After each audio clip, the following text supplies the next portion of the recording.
chicken. Una, yung manok. I-slice niyang, yan lang slice niya, maliit. At saka pagkatapos, ilagyan niya ng lemon. Lagyan niya ng, then nag-crush siya ng onion. Nag-crush siya ng onion at saka yung garlic. Then, mayroon siyang yogurt. Mayroon siyang masala. Mayroon siyang cumin. Then, gihalo niya lahat. Turmeric ba? Oh, gihalo niya lahat. Yun na guys, pagkatapos niya, gibabad, mga ilang minuto, gibabad niya noon lahat-lahat. Gimix niya. Pagkatapos, nagpakulo siya ng mantika. Ilagyan niya ng mantika ng butter. Ayun na, gipreto niya yung manok. Malapit na magluto, baloto. Yun, brown na siya. Okay. Yun, luto na.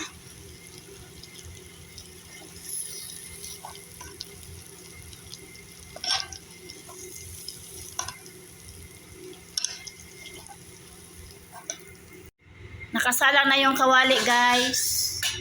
Super init. Nakasalang. Yun, naka-slice ng butter. Lagay.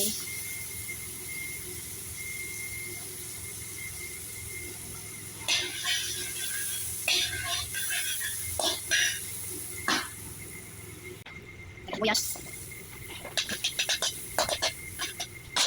Cuma kamatis. Tambahin. Masala. Ganda na po.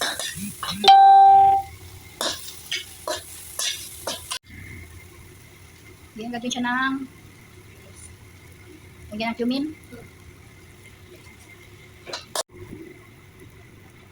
Lagyan siya ng turmeric.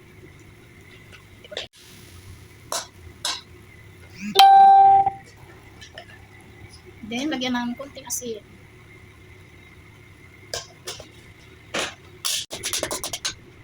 Konting asukal.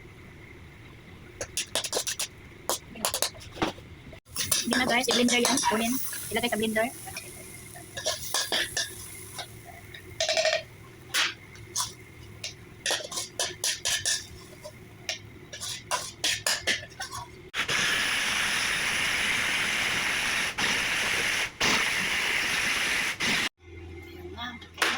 Bongo.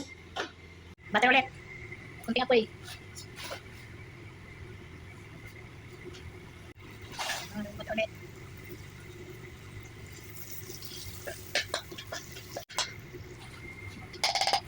Lagay ng blender.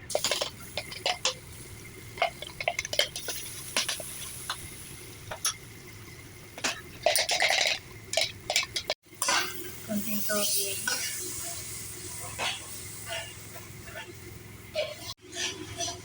Pwede naman ilagay ang manok. Ilagay ko na? Yun, gilagay na ang manok na pinirito.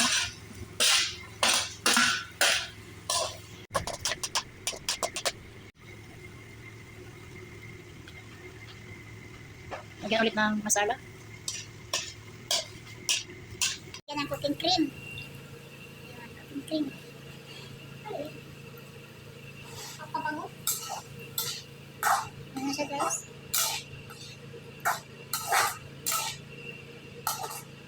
Protein.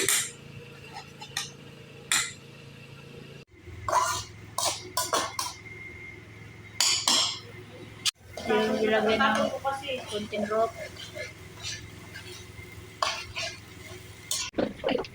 Ano nilagay niya? Kulang ano, sili. Oo. Hindi nagamit ko talaga. Kunti lang. No? Lagyan ng paprika. Iyo.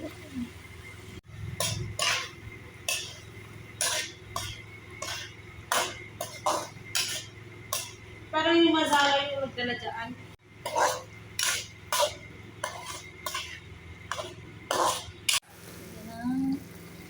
Isbara.